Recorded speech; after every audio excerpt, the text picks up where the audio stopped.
What if I told you that one of the NRL's most electrifying stars, the man who can turn a game in just a blink, is actually hiding a bizarre statistic that could spell disaster for the Brisbane Broncos? That's right. Reece Walsh, the poster boy of Brisbane's attack, might actually be carrying a curse that Broncos fans won't want to believe. And tonight, we are breaking it down. Reece Walsh. Say his name and the rugby league world immediately thinks of speed, flair, and brilliance. He's the kind of player who makes kids run into the backyard and dream of wearing the Broncos jersey. He's the kind of fullback who can make hardened defenders panic with just a step. But there's a darker side to this story. Behind the highlights, behind the sideline interviews, and behind the fan adoration, there's a strange and shocking statistic that could derail Brisbane's chances of premiership glory. Now, before we reveal it, let's set the stage. Reece Walsh's rise to stardom has been nothing short of meteoric. He exploded into the NRL as a teenage sensation, dazzling with his speed and ball handling. For the Broncos, he was seen as the missing puzzle piece, the X-factor who could transform a good side into a great one. And in many ways, he's done exactly that. With Walsh in the lineup, Brisbane's attack looks alive, dangerous, and unpredictable. He creates tries from nothing. He lifts teammates with his energy. He forces opposition coaches to lose sleep. But here's the catch. Every hero has a flaw. Every weapon comes with a weakness. And for Walsh, that weakness has shown up not in one game, not in two, but across a pattern so alarming that it can no longer be ignored. So, what is this bizarre statistic? What's the piece of data that should have Broncos fans nervous heading into the pointy end of the season? Well, brace yourselves. Because once you hear it, you won't be able to unsee it. The statistic is this. Every single time Walsh has been heavily involved in a high-scoring shootout, Brisbane has struggled to win. Yes, you heard that right. When Walsh dominates the stat sheet, racking up try assists, line breaks, and highlight plays, the Broncos don't always come out on top. In fact, the numbers show a shocking trend. Walsh's brilliance in attack often coincides with defensive lapses across the team. It's almost as if Brisbane leaned too heavily on his magic, forgetting the gritty, grinding work that actually wins premierships. And here's the kicker. In crucial matches, finals-level intensity games, Origin-like clashes, Walsh's teams have historically come off second best when he tries to do it all himself. Think about that.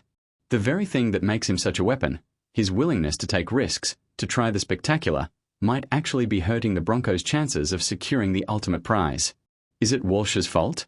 No. He's doing what he does best. But is it a team balance issue? Absolutely. And Broncos fans, this is where the worry kicks in.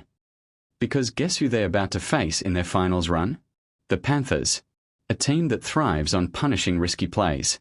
A team that turns Walsh's biggest strength into a weakness. But before we dive into why the Panthers are the nightmare matchup for this statistic, let's rewind a little. Because to understand how dangerous this really is, you need to see how the numbers stack up.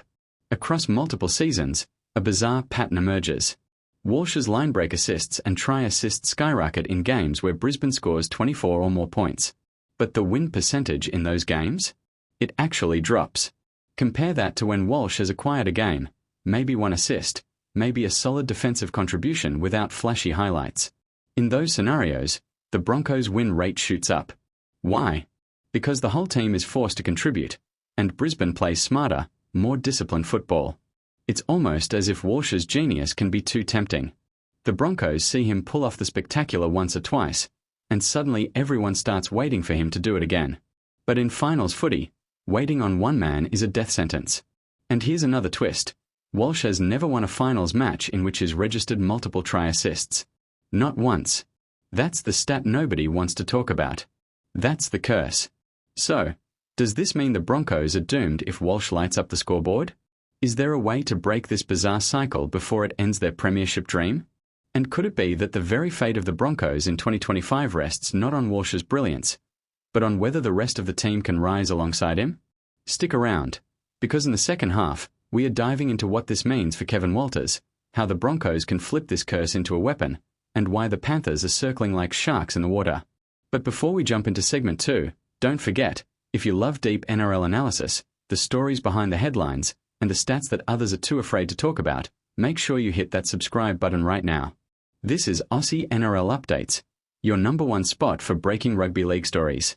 Alright, so we've revealed the bizarre Reece Walsh statistic. When he shines brightest on the scoreboard, the Broncos often stumble. And now, the question hanging over Brisbane's season is simple. Can they break the curse before it's too late? Let's dig deeper. The truth is, Walsh is a gambler. That's what makes him electric. He throws cutout passes others wouldn't dare. He steps into space when the percentages say don't. He backs himself every single play. But gamblers either win big or lose it all. And against elite opposition, the Panthers, the Storm, the Roosters, those gambles get punished. Kevin Walters now faces one of the toughest coaching dilemmas in rugby league. How do you keep Walsh playing his natural, free-flowing game without letting that very style sink the team? Because if the Broncos can't solve that, September will be short.